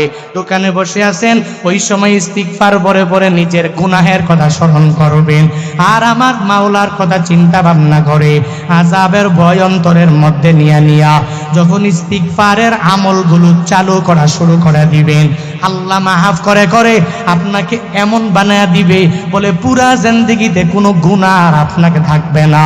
আল্লাহ মাসুম বানায়া দিবে। নবীর জিন্দেগিতে কোনো গুনাহ ছিল নি। লিয়াগফির লাকাল্লাহু মা তাকদ্দামা মিন যামবি ওয়া মা তাআখার, যেই নবীর আগে পিছে যত গুনাহ সব মাফ। ওই নবীও সব উম্মতদেরকে উদ্দেশ্য করে নবী জানায়া দেয়, ইয়া আইয়ুহান নাস তুবু ইলাল্লাহ ফাইন্নী আতুবু ইলাইহি ফি কুল্লি ইয়াউমিন মিয়াতা মাররা। নবী আমার বলেন, হে উম্মতেরা, তোমরা আল্লাহর দরবারে তাওবা করে নাও। নবী উম্মতদেরকে আদেশ দিয়া দিলেন, আল্লাহর দরবারে তাওবা করো। কেন করবা? বলে ফাইন্নী আতুবু ইলাইহি ফি কুল্লি ইয়াউমিন মিয়াতা মাররা। আমি নবীও জিন্দেগিতে কোনো গুনাহ যার নাই, ওই নবীও আমার আল্লাহর দরবারে দিনে রাতে মিলে 100 বার আল্লাহর দরবারে তাওবা করি। যেই নবীর গুনাহ নাই, কোনো গুনাহ নাই, কোনো অপরাধ নাই, ওই নবী যদি 100 বার দিনে রাতে বান্দা তাওবা করে, কেন করে? বলে নবীর গুনাহ আসেনি, বলে নাই। মুহাদ্দিসিনে কেরামগণ জানায়া দেয় 2টা কারণে করে। 1 নম্বরে নবী এতবার তাওবা করার কারণ হলো নবী উম্মতদেরকে শিক্ষা দিয়া যায়, উম্মতেরা আমি নবীর গুনাহ নাই, এরপরেও আমি নবী আল্লাহর দরবারে তাওবা করি। আমার উম্মতেরা, তোদের গুনাহের কোনো অভাব নাই। এত পরিমাণ গুনাহ তোরা করো, তাহলে তোমরা গুনাহ করে কি পরিমাণ তাওবা করবা? নবীর লাইফে যত কাজ নবী আমার করেছেন সব উম্মতদেরকে শিক্ষা দেওয়ার জন্য করলেন। তাওবা নবী 100 বার করলেন, 1 নম্বরে উম্মতদেরকে শিক্ষা দেওয়ার জন্য। আর 2 নাম্বার মুহাদ্দিসিনে কেরামগণ জানায়া দেয়, আমার নবীর পুরা জিন্দেগিতে যেহেতু কোনো গুনাহ নাই, আল্লাহ পাক মাসুম বানালেন, আল্লাহ পাক নবীকে নিষ্পাপ বানালেন। এই মাসুম বানানোর ক্ষেত্রে এর জন্য আল্লাহ পাক আল্লাহর দরবারে শুকর আদায় করলেন, ও আল্লাহ তুমি আমার জিন্দেগিতে কোনো গুনাহ দাও নাই, আমারে মাসুম বানাইছো, আমারে নিষ্পাপ কইরা তুমি দুনিয়াতে পাঠাইলা, আবার দুনিয়াতে আমার মৃত্যু পর্যন্ত আমারে মাসুম বানায়া রাখলা। আল্লাহ তুমি যে আমারে মাসুম বানাইলা, এজন্য আমি 100 বার তাওবা তোমার দরবারে করি। আল্লাহ পাকের প্রশংসা করার জন্য নবী তাওবা করে। হে আখিরি নবীর উম্মতেরা, আমার নবীকে যদি মানতে যাও, নবীর সুন্নতের উপরে যদি আমল করতে যাও, তাহলে ব্যানার টানা টানা টানা টানা ইতোয়াত করলে হবে না। 1 বছর পরে পরে 12 রবিউল আউয়াল আসলে নিজে 2-3টা পিকআপ ভাড়া করে বিশ্ব নবীর আগমন শুভেচ্ছা স্বাগতম এটা বলে বলে বিভিন্ন জায়গায় রেলি করলে হবে না। আমার নবীর সব পূর্ণাঙ্গ ইতোয়াত আদায় হবে না, ওই সুন্নত পরিপূর্ণ আদায় হবে না। নবীর সুন্নতের যদি আমল করতে চাও, দাড়িটাকে লম্বা করে নাও। নবীর সুন্নতের আমল করতে চাও, টুপি সর্বাবস্থায় মাথায় রাখা লাগবে। নবীর সুন্নতের আমল যদি করতে চাও, তাহলে নিষ্পেশা করা আরম্ভ করে দাও। নবীর সুন্নতের আমল করতে চাও, তাহলে মিসাওয়াক নিজে কন্টিনিউ আমল বানায়া নাও। নবীর সুন্নতের আমল করতে চাও, 5 বেলার নামাজে বা জামাতে মসজিদে দৌড়াইয়া যাও। নবীর সুন্নতের আমল করতে চাও, জিন্দেগিতে কোনো মিথ্যা বলা যাবে না। নবীর সুন্নতের আমল করো, যদি করতে চাও তাহলে গীবত করা যাবে না। নবীর সুন্নতের আমল যদি করতে চাও, তাহলে কষ্টিনকালেও অন্যের উপরে জুলুম করা যাবে না, নির্যাতন করা যাবে না, অন্যের অধিকার রাইট নিয়ে টানাটানি করা যাবে না। যদি নবীর সুন্নতের আমল করতে চাও, তাহলে গীবত শিকায়াত করা যাবে না। আমার নবী জিন্দেগিতে কোনো বান্দার পরনিন্দা গীবত করছে নাকি? হ্যাঁ, একটা হাদিস যদি দেখান যে নবী পুরো জিন্দেগিতে বেলালের গালি দিতে বাদিয়া এত জোরে জোরে জোরে জোরে মারে, বেত্রাঘাতের আওয়াজ, এই আওয়াজগুলো শুনিয়া উমাইয়া ওই আবু জাহাল বিরক্ত হয়ে যায়। রাতের বেলা মারিয়া এবার যখন দিনের বেলা চলে আসলো, বলে আর তাকে মারতে পারবো না, বেত্রাঘাত করতে পারবো না। উমাইয়া আবু জাহালের জানায়া দেয়, হে আবু জাহাল, ওই বেলালের আর আঘাত করার মতো ক্ষমতা এই উমাইয়ার হাতের মাঝে নাই নাই নাই নাই, আর তাকে আঘাত করিও না। এবার তার ক্ষত বিক্ষতের মাত্রাটা বাড়াইয়া দেওয়া লাগবে।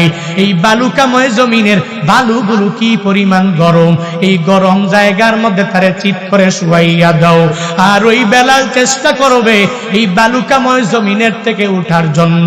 ক্ষত বিক্ষতের মাত্রা যখন বাড়িয়া যাবে, ওই বেলাল তো তখনই চিন্তা ভাবনা করবে, আমি আর শুইয়া থাকবো না, আমার দাঁড়াইয়া যায় একটু নিজের স্বাস্থ্যটাকে ঠিক করা লাগবে। যতই চেষ্টা করবে হে আবু জাহাল বেলাল যাতে উঠতে না পারে, ওই বেলালের উপরে পাথর চাপা দিয়া দাও, ওই বেলালের বালুকাময় জমিনের মধ্যে শুয়াইয়া দাও। রাতের বেলা আবার ওই জায়গা থেকে উঠাইয়া ওই বেলালের গাছের মধ্যে বাঁধিয়া আবার আমরা বেত্রাঘাত করব। তার ক্ষত বিক্ষতের মাত্রাটা বাড়াইয়া দেওয়ার জন্য দিনের বেলা বালুকাময় জমিনের মধ্যে, গরমের মধ্যে উত্তপ্ত জমিনে তাকে ফালাইয়া দিব। ওই বেলালের ওই বালুকাময় জমিনের মধ্যে চিৎ করে শুয়াইয়া এত কষ্টের মাঝে বেলালের এবার উমাইয়া জানায়া দেয়, এ বেলাল, এক আল্লাহর প্রেম অন্তরে ঢুকাইলা, ওই প্রেমটা দূরে সরায়া দাও। বেলাল তো চোখের পানি ফালায় আর কান্না করে বলি, হে উমাইয়া, এক আল্লাহর প্রতি আমি ঈমান এনে নিলাম, আমি ওই আল্লাহর প্রেমে বড় পাগল, পাগল, আমি মদিনাওয়ালা নবীর প্রেমে কি পরিমাণ প্রেমিক হয়ে গেলাম জানোনি? যতই মারো, যতই তোমরা আঘাত করার চেষ্টা করো, শুনে নাও, শুনে নাও, আমি বেলাল দাস হয়ে যেতে পারি। এই জগতে আমার কেউ নাই, আমার আল্লাহ ছাড়া আপন আমার কেউ নাই। তোমরা যতই মারো, আমার অন্তর থেকে আহাত শব্দটাকে দূরীভূত করে অন্য কোনো শব্দ ভেতরে ঢুকাতে পারবা না। ওই বেলালের কি পরিমাণ ঈমান আর ঈমানের পাওয়ার হয়ে গেল। এবার বেলালের উমাইয়া বলে, তুই যদি আহাত বাক্যটা শব্দটা অন্তর থেকে যদি বের করে না দাও, তাহলে তোর আঘাতের মাত্রা আরো বাড়াইয়া দিব। রাতের বেলা আবার মারবো, দিনের বেলা আবার করে বালুকাময় জমিনের মধ্যে চিৎ করাইয়া শোয়া দিব, আর তোর উপরে আবার পাথর দিয়া চাপা দিয়া রাখবো। এ বেলাল উঠতে পারবি না, পারবি না, পারবি না। আবু বকর মদিনাওয়ালা নবীর হাতে গড়া সাহাবী, জান্নাতের সার্টিফিকেট দুনিয়াতে পাওয়া গেলেন। তাকায়া দেখে ওই বেলালের উমাইয়া আবু জাহাল সবাই মিলিয়া এত কালো বেলাল, ওই বেলালের মারিয়া মারিয়া পুরা বডিটাতেই রক্তাক্ত করে ফেললো। আবু বকর বেলালের জন্য মায়া লেগে গেল। এবার আবু বকর বলে, হে আবু জাহাল উমাইয়া, তোমাদের যা লাগবে তার বিনিময়ে বেলালের দিয়া দাও। আবু বকর তার সম্পদ দিয়া বেলালের কিনে নিয়ে গেলেন। ওই বেলাল মদিনাওয়ালা নবীর দরবারে চলে গেলেন। মদিনাওয়ালা নবীর কাছে যাইয়া বেলাল চোখের পানি ফালায়া ফালায়া নবীরে ডাক দেয়, ও নবী আমার, আপনার নাম শুনেছি, জীবনে দেখতে পারি নাই। ও নবী গো, আপনার প্রেমের সাগরের মধ্যে ডুব দিয়া আপনি যে আল্লাহর কথা বলেন, এক আল্লাহর স্লোগান সব জায়গায় দিয়া দেন, ওই আল্লাহর প্রেম অন্তরে নিয়া আমার এত কষ্ট পোহাতে হলো লগ নবী। ওই নবী বেলালের কথা শুনিয়া কালো বেলালের নবী মুয়াজ্জিনের দায়িত্ব দিয়া দিলেন। ওই বেলাল আজান না দিলে ফজর হয় না, হয় না, হয় না। এত দামি হয়ে গেল বেলাল। নবীর জন্য বেলাল বড় পাগল। আমার নবীর অনেক বড় বড় বড় বড় সফরে নবী বেলালের সফর সঙ্গী করিয়া লইয়া যাইতেন। ওই বেলালের নবী এই পরিমাণ ভালোবাসলেন। কেন বান্দা জাননি? কারণ বেলালের ঈমান বড় তাজা। ওই বেলাল ইসলামের বৃহৎ স্বার্থে বিশাল বড় কাজ করেছে, অনেক বড় ত্যাগ বেলাল করতে পারলো।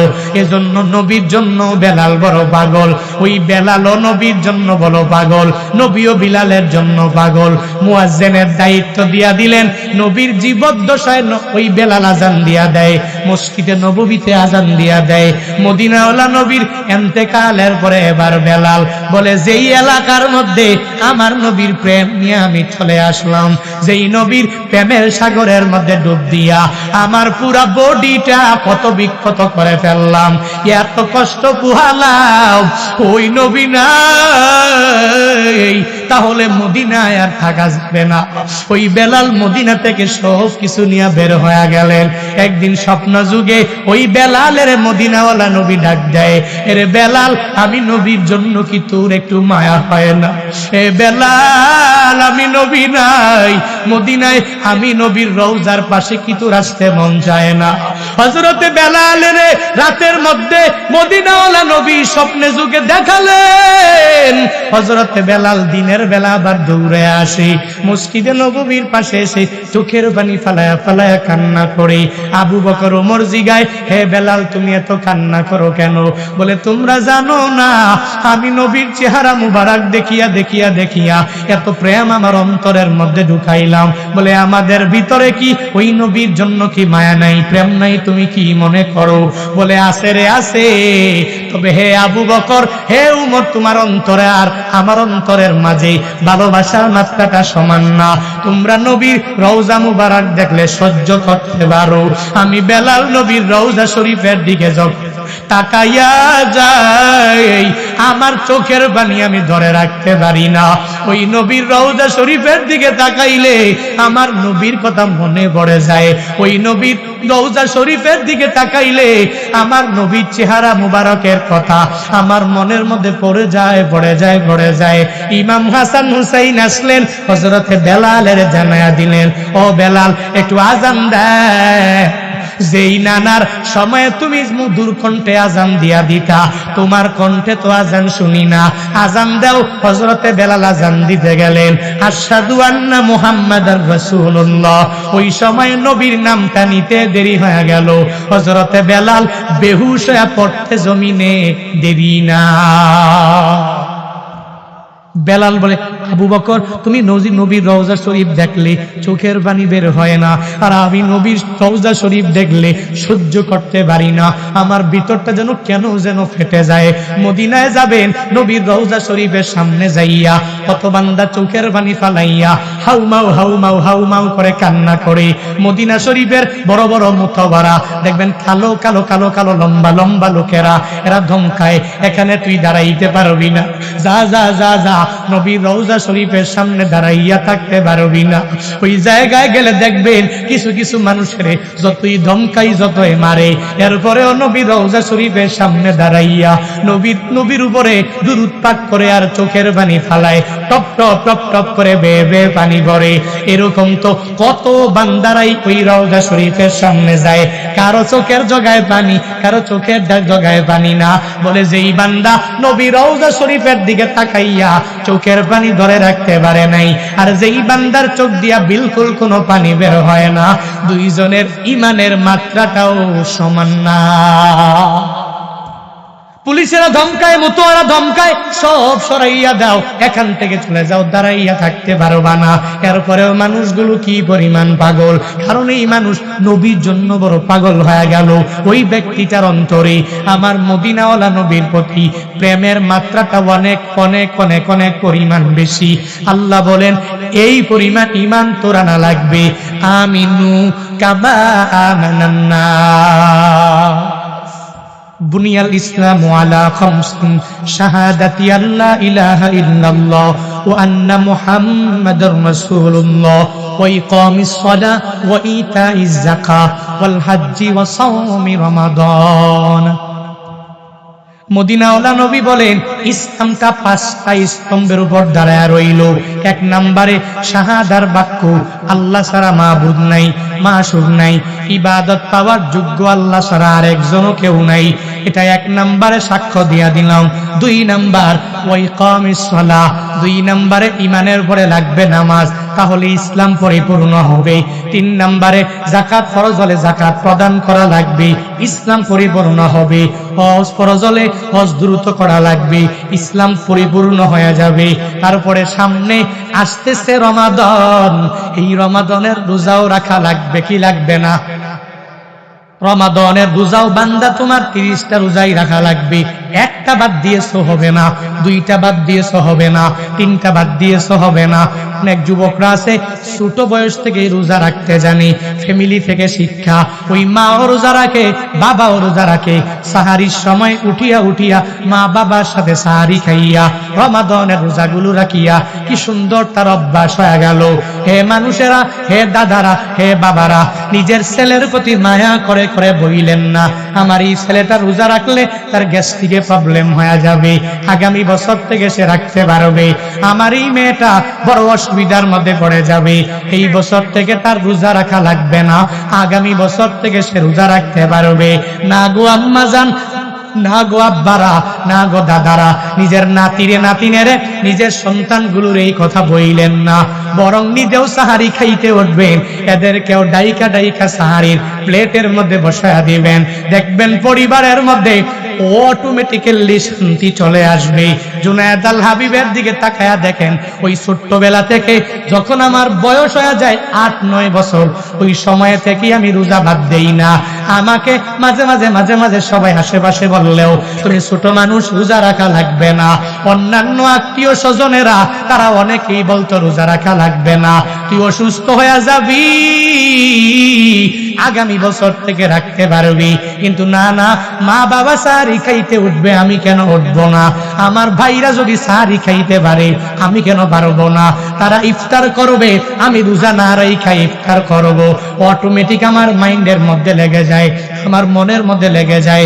এজন্যই তো ওই ভেতর থেকে রবের ভয় নিয়া ছোটবেলা থেকেই তাদের সঙ্গে বসিয়া বসিয়া সাহারির মধ্যে নিজেই লাভ দিয়া উঠিয়া যাইয়া সবার সাথে বসিয়া একসাথে সাহারি করিয়া রোজা রাখলাম। হে বান্দা, এই রোজা রাখার বদৌলতে আমি অনেক গরিব হয়ে গেছি, সম্মান অনেক আমার কমিয়া গেল, মর্যাদাও কমিয়া গেল, টাকা পয়সার আমি কোনো মালিক হতে পারি নাই, একেবারেই গরিব হয়ে গেলাম, কোনো বাইকেও তোদের মতো চলতে পারি নাই, আমি দামি কোনো ফোনও ইউজ করতে পারি নাই। ব্যাপারটা এমনও না, বরং বান্দা যদি একটু চিন্তা ভাবনা করিয়া দেখো, তুই যদি আমার মতো করে ছোটবেলা থেকে আমলের লাইনে যদি অগ্রগামী হয়ে যাও, তাহলে গ্যারান্টি দিয়ে তোমায় বলতে পারবো অটোমেটিক্যালি সম্মান বেড়ে যাবে, মর্যাদাও তোমার বেড়ে যাবে।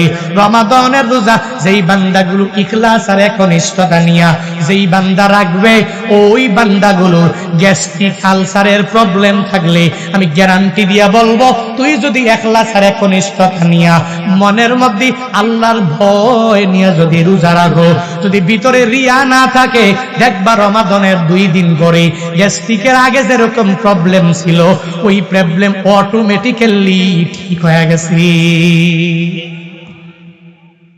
তবে লাগবে ইখলাস, একনিষ্ঠ দিল নিয়ে রোজা রাখো, আল্লাহর ভয় নিয়ে বান্দা তুমি রোজা রাখো। এই রমাদান সামনে আসছে, রমাদানকে বুকের মধ্যে টেনে নেওয়া লাগবে। রমাদানের আগে এই যে কালকে মানে হলো আজকে মঙ্গলবার চলে আসছে অলরেডি, আজকে রাতের বেলায় লাইলাতুন নিসফি মিন শাবান, মধ্য শাবানের রজনী, আজকে রাতে মানে হলো 12টা 13 হয়েছে, আমি মোবাইলে দেখলাম মঙ্গলবার দিবাগত রাত, দিন গিয়া রাত কি লাইলাতুন নিসফি মিন, আমরা কি বলি শবে বরাত, কি বলি শবে বরাত। হাদিসের ভাষ্যমতে লাইলাতুন নিসফি মিন শাবান মানে শাবানের মধ্য রজনী, শাবান মাসের মধ্য রজনী 15 তারিখ আরবি। আর যেহেতু আমাদের ইংরেজিটা আসে তো কই 12টার পরে দিন চলে আসছে, এই জন্য আমাদের 7 তারিখে দিন গিয়া রাত, আজকেই দিন গিয়া কি লাইলাতুন নিসফি মিন, লাইলাতুন নিসফি মিন। বাংলাদেশে তো এটা নিয়ে যেই পরিমাণ বাড়াবাড়ি, কেউ এটারে নিয়ে আসমানে উড়াই বিদাত টিদাত দিয়ে ফাড়ায় ফুড়ায় ফেলছে, নিজের মতো করে বানাইছে, অনেক কিছু করছে। আর আরেকজন নাই, একজনে বিশ্বাস করি আসমানে, আর একজন জমিনের নিচে বানা।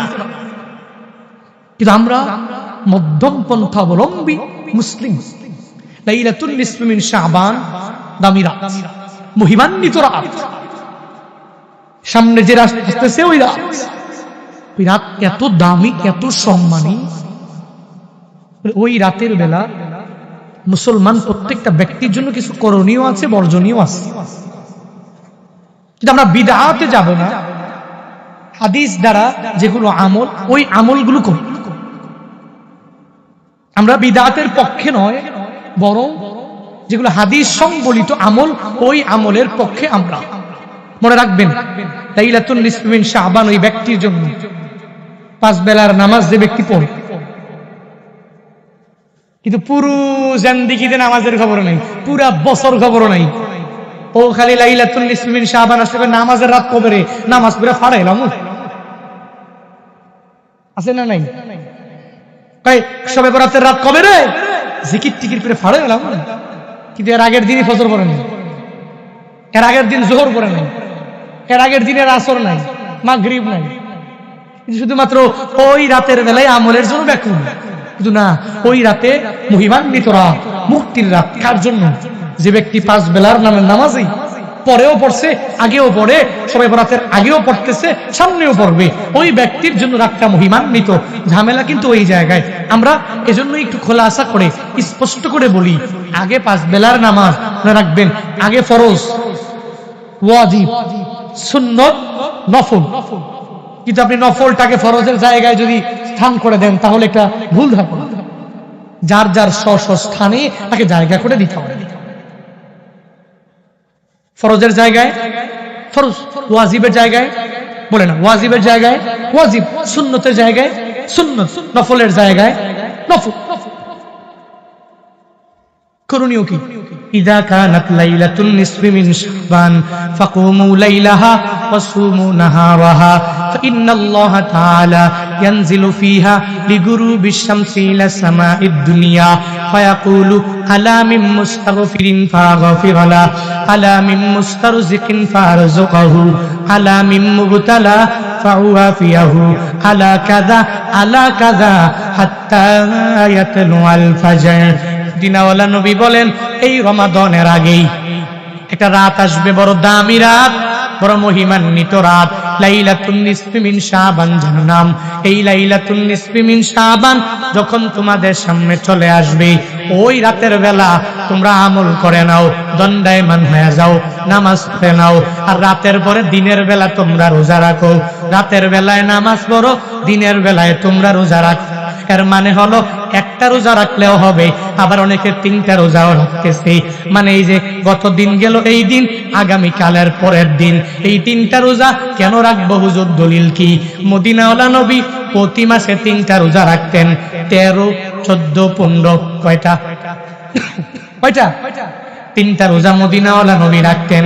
জন্যই যার দরিয়া উলামায়ে কেরাম এটা রাখেন, মুহাদ্দিসিনে কেরামগণ বলেছেন বরকতের রোজা, এজন্যই 3টা রোজা রাখা উত্তম হয়ে যাবে। যুবকরা যারা পারো নাই, লাইলাতুন নিসফি মিন শাবান মানে আগামী কাল রাতে খাইয়া এরপরে দিনের বেলা একটা রোজা রাখবা, বড় বরকতপূর্ণ রোজা হয়ে যাবে। কারণ তুমি আর আমি শাবানের মধ্যে যদি একটা রোজাও রাখতে না পারি, মদিনাওয়ালা নবী রমাদানের প্রস্তুতি নিতে যাইয়া শাবানে এত পরিমাণ রোজা রাখলেন। কিন্তু আমি আর তুমি তো প্রতিদিন পারবো না, 3-4 দিন পারবো না, 5-6 দিন পারবো না। একটা রোজাও কি রাখিয়া প্র্যাকটিসের জন্য কি রাখতে পারবা না? হে যুবকেরা, চেষ্টা করবা কালকে রাতের বেলা খাইয়া এরপরে দিনের বেলা একটা রোজা রাখবা। আর আগামীকাল রাতে একটু মসজিদে যাইয়া বিভিন্ন জায়গায় নফল নামাজের মধ্যে লিপ্ত হয়ে যাবা। মদিনাওয়ালা নবী বলেন, এই রাত কেন এত মুক্তির রাত, কেন দামি রাত হয়ে গেল? আল্লাহ তো প্রতি রাতেই প্রথম আসমানে আসিয়া বান্দাদেরকে ডাকে। ঠিক তো দুরূপ ভাবে রাতের বেলা তুমি যখন গভীর রাতে 12টা, 1টা, 2টা যখন বেজে গেল, দুনিয়ার মানুষের দরওয়াজাগুলো বন্ধ, আমার আল্লাহর দরওয়াজা খোলা না বন্ধ? আল্লাহর দরওয়াজা তো তোমার জন্য বান্দা খোলা। মদিনাওয়ালা নবী বলেন, রাতের গভীরে আল্লাহ প্রথম আসমানে হাজির হয়ে যায় আর বান্দাদেরকে বারংবার ডাকে, হে আমার বান্দারা, কত গুনাহ তুই জিন্দেগিতে করলা। ফায়াকুলু আলা মিন মুস্তাগফিরিন ফাগফির লা।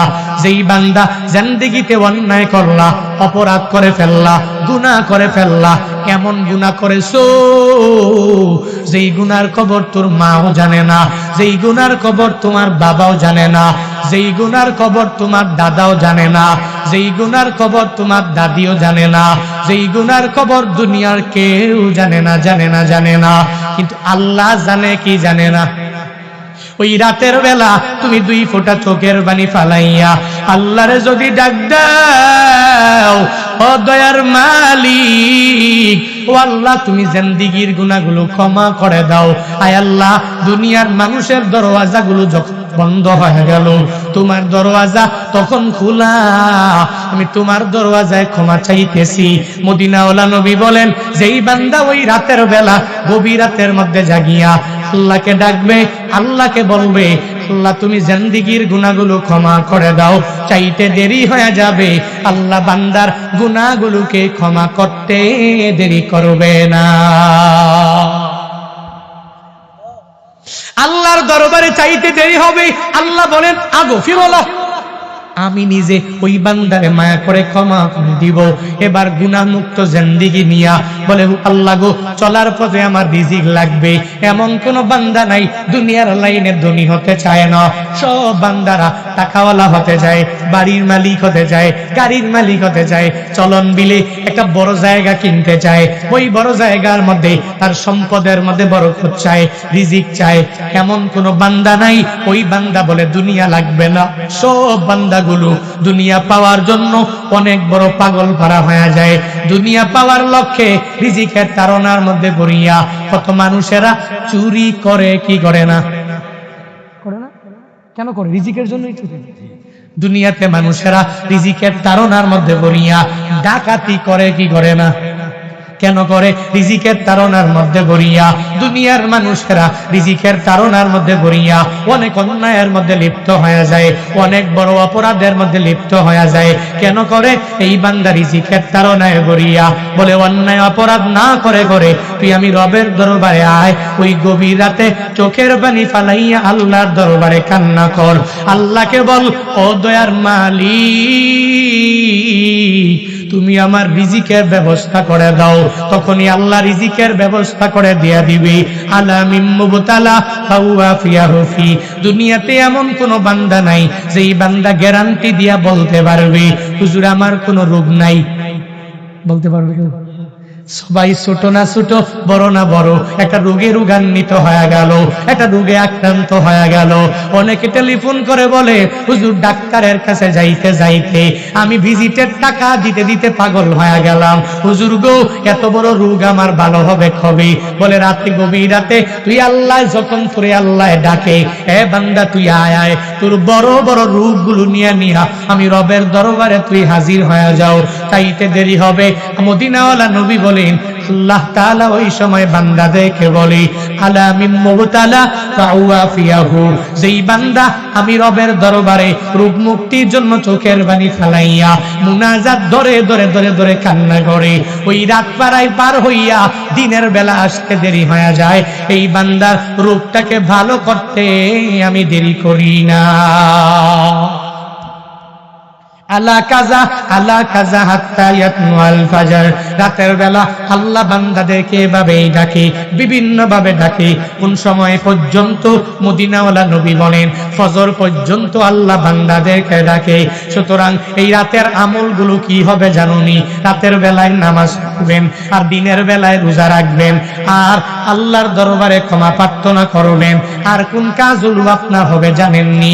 বলে ওই রাতের বেলা সব আমলগুলো শেষ করার পরে মাকবারার মধ্যে যেই মাছটাকে শুয়াইয়া দিয়া আসলেন, যেই বাবাটারে এতিম করে শুয়াইয়া দিয়া আসলেন, ওই মা বাবার মাকবারার পাশে গিয়া দাঁড়াইয়া যাবেন, আর চোখের পানি ফালাইয়া ওই মায়ের জন্য ওখানে গিয়া কান্না করবেন, ওই বাবার জন্য চোখের পানি ফালাইয়া ফালাইয়া কান্না করবেন।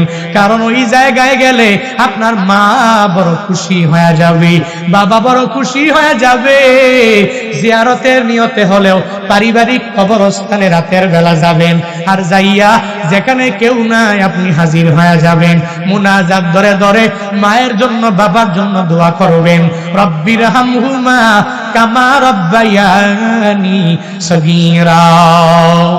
ও দয়ার মালিক তুমি আমার মা বাবা ছোটবেলায় আমারে যত কষ্ট করিয়া লালন পালন করলো, আল্লাহ গো যেই বাবা এত কষ্ট করিয়া করিয়া নাটোর শহর থেকে, সিরাজগঞ্জ শহর থেকে, তারাস বাজার থেকে আমাদেরকে বুঝা কইরা আইনা আইনা খাওয়াইলো, এতগুলো ভাইয়েরে এত কষ্ট করে যেই বাবারা লালন পালন করলো, ও আল্লাহ আজকে আমার বাবা নাই, এই বরকতপূর্ণ রাতে আমার বাবার মাকবারার পাশে দাঁড়াইয়া আমি তোমার কাছে দোয়া করি, বাবার কবর জান্নাতের বাগান বানাইয়া দাও, মায়ের কবর তুমি জান্নাতের বাগান বানাইয়া দাও।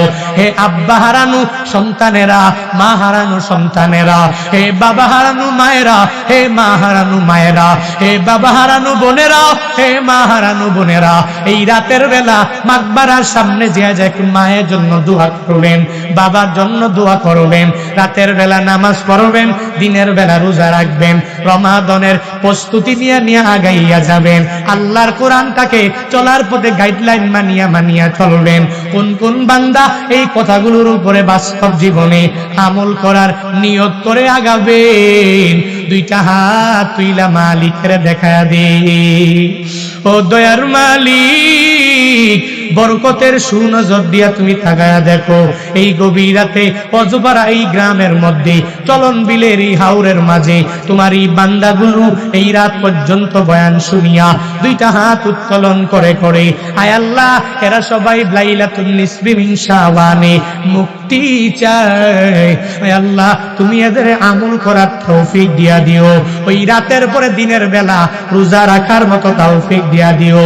যাদের মা নাই মায়ের মায়ের কবর তুমি জান্নাতের বাগান বানায়া দিও, যাদের বাবা নাই বাবার কবর তুমি জান্নাতের বাগান বানায়া দিও। আয় আল্লাহ, আজকের এই মাহফিলের উসিলা দিয়া দিয়া এই এলাকার প্রত্যেকটা মানুষকে তুমি দ্বীনের জন্য কবুল করে নাও, সকলে বলি আমিন। কোন গুণে গুণান্বিত হয়ে গেলে তুমি কামিয়াব হয়ে যেতে পারবা?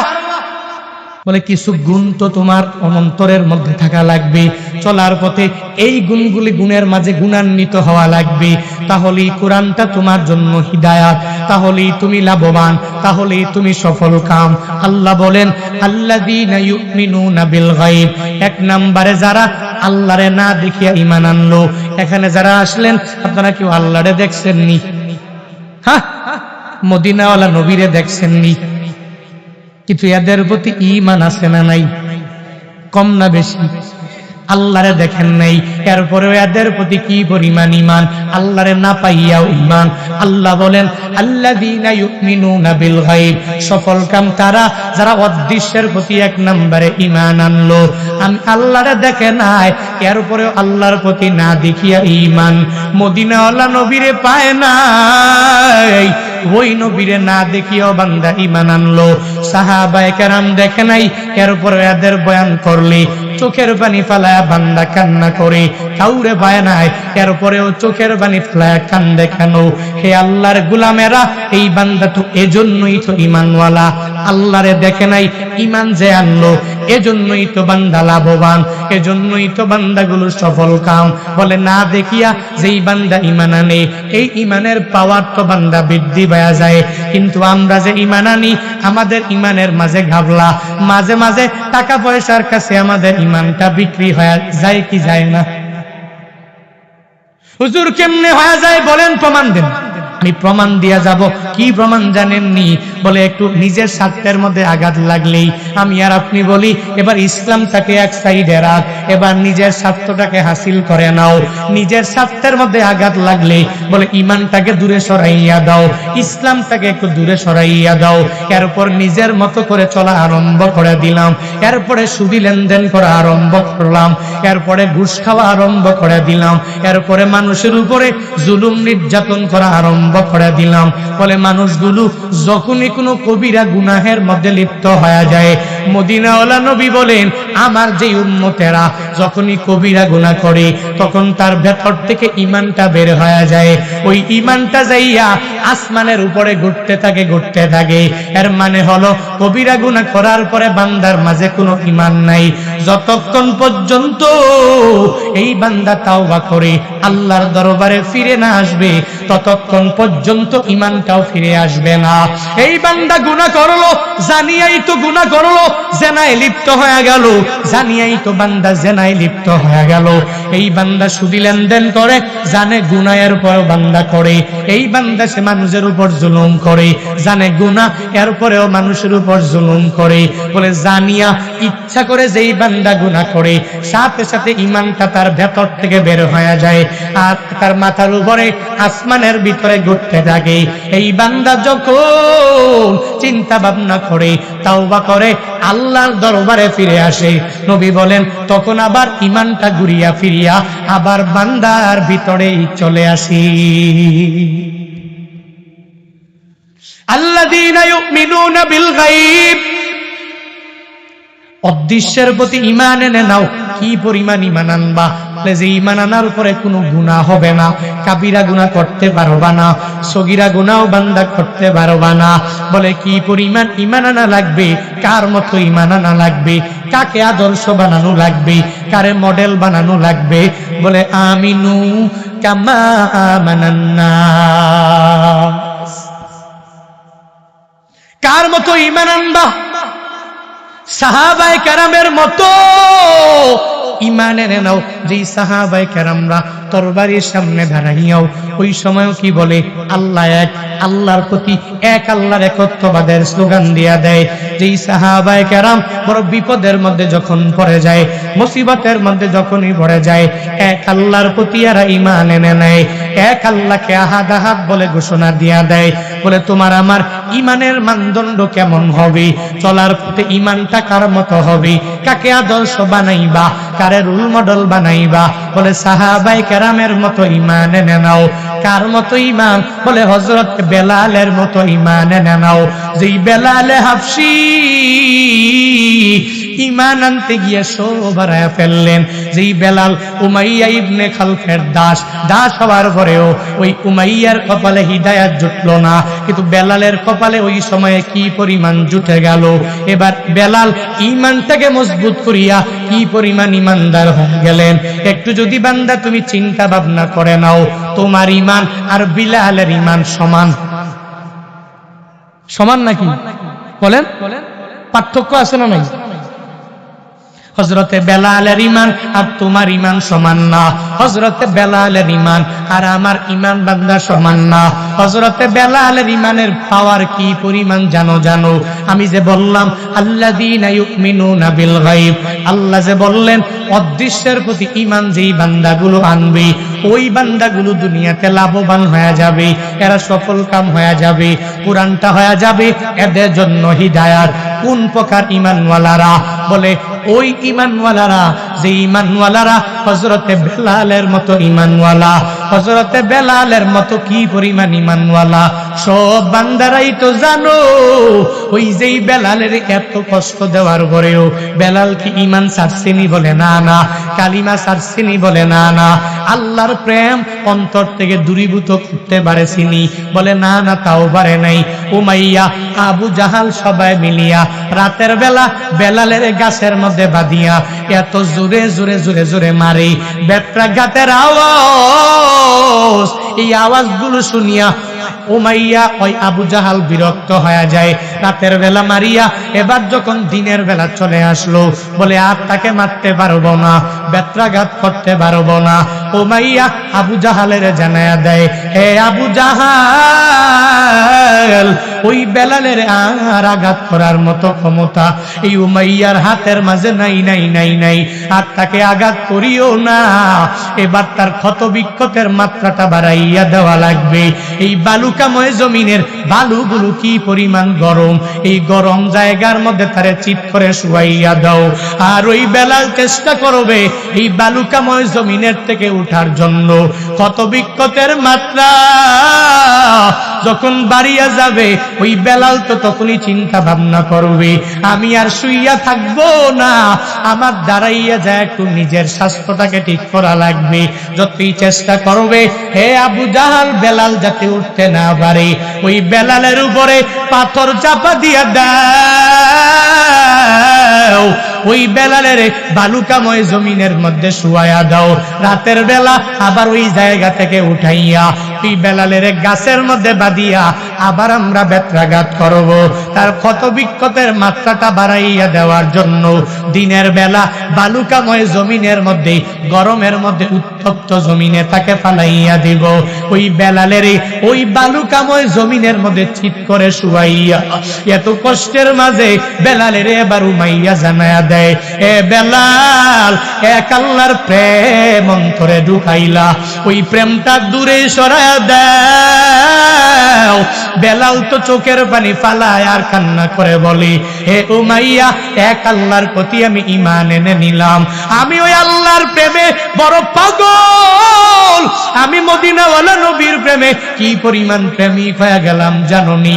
যতই মারো, যতই তোমরা আঘাত করার চেষ্টা করো, শুনে নাও শুনে নাও, আমি বেলাল দাস হয়ে যেতে পারি, এই জগতে আমার কেউ নাই, আমার আল্লাহ ছাড়া আপন আমার কেউ নাই। তোমরা যতই মারো আমার অন্তর থেকে আহাত শব্দটাকে দূরীভূত করে অন্য কোন শব্দ ভেতরে ঢুকাতে পারবা না।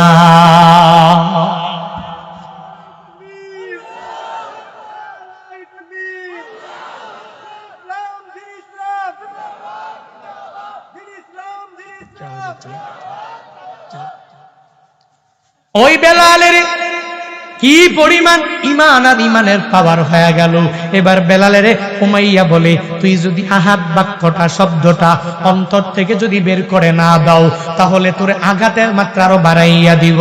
রাতের বেলা আবার মারবো, দিনের বেলা আবাদ করে বালুকাময় জমিনের মধ্যে চিৎ করাইয়া শোয়া দিব, আর তোর উপরে আবার পাথর দিয়া চাপা দিয়া রাখবো।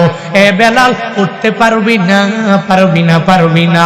আবু বকর মদিনাওয়ালা নবীর হাতে গড়া সাহাবী, জান্নাতের সার্টিফিকেট দুনিয়াতে পাওয়া গেলেন। তাকায়া দেখে ওই বেলালের উমাইয়া আবু জাহাল সবাই মিলিয়া এত কালো বেলাল, ওই বেলালের মারিয়া মারিয়া পুরা বডিটাতেই রক্তাক্ত করে ফেললো। আবু বকর বেলালের জন্য মায়া লেগে গেল। এবার আবু বকর বলে, হে আবু জাহাল উমাইয়া, তোমাদের যা লাগবে তার বিনিময়ে বেলালের দিয়া দাও। আবু বকর তার সম্পদ দিয়া বেলালের কিনে নিয়ে গেলেন। ওই বেলাল মদিনাওয়ালা নবীর দরবারে চলে গেলেন। মদিনাওয়ালা নবীর কাছে যাইয়া বেলাল চোখের পানি ফালায়া ফালায়া নবীরে ডাক দেয়, ও নবী আমার, আপনার নাম শুনেছি, জীবনে দেখতে পারি নাই। ও নবী গো, আপনার প্রেমের সাগরের মধ্যে ডুব দিয়া আপনি যে আল্লাহর কথা বলেন, এক আল্লাহর স্লোগান সব জায়গায় দিয়া দেন, ওই আল্লাহর প্রেম অন্তরে নিয়া আমার এত কষ্ট পোহাতে হলো লগো নবী। ওই নবী বেলালের কথা শুনিয়া কালো বেলালের নবী মুয়াজ্জিনের দায়িত্ব দিয়া দিলেন। ওই বেলাল আজান না দিলে ফজর হয় না, হয় না, হয় না। এত দামি হয়ে গেল বেলাল। নবীর জন্য বেলাল বড় পাগল। আমার নবীর অনেক বড় বড় বড় বড় সফরে নবী বেলালের সফর সঙ্গী করিয়া লইয়া যাইতেন।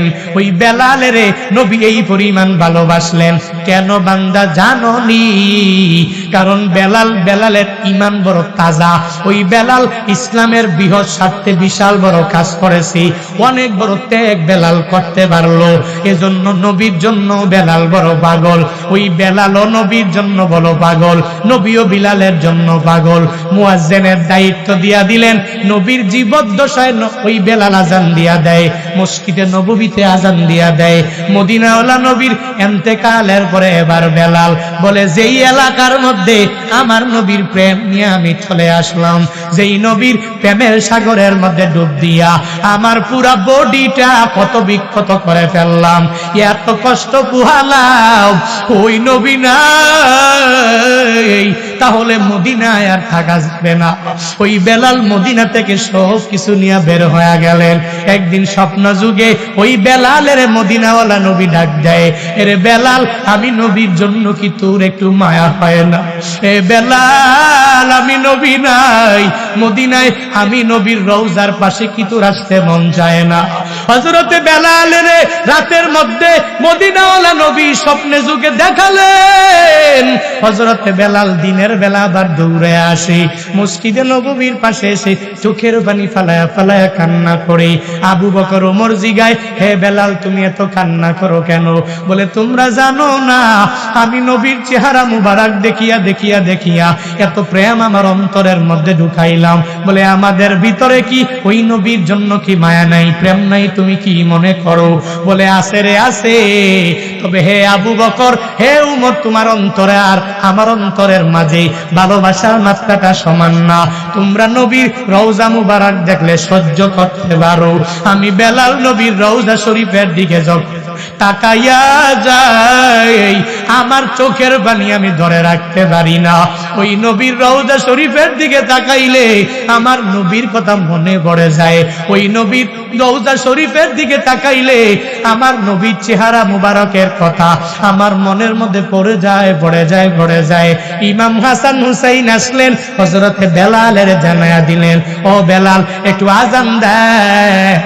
যেই নানার সময়ে তুমি মধুর কণ্ঠে আজান দিয়া দিতা, তোমার কণ্ঠে তো আজান শুনি না, আজান দাও। হযরতে বেলাল আজান দিতে গেলেন, আশহাদু আন্না মুহাম্মাদার রাসূলুল্লাহ।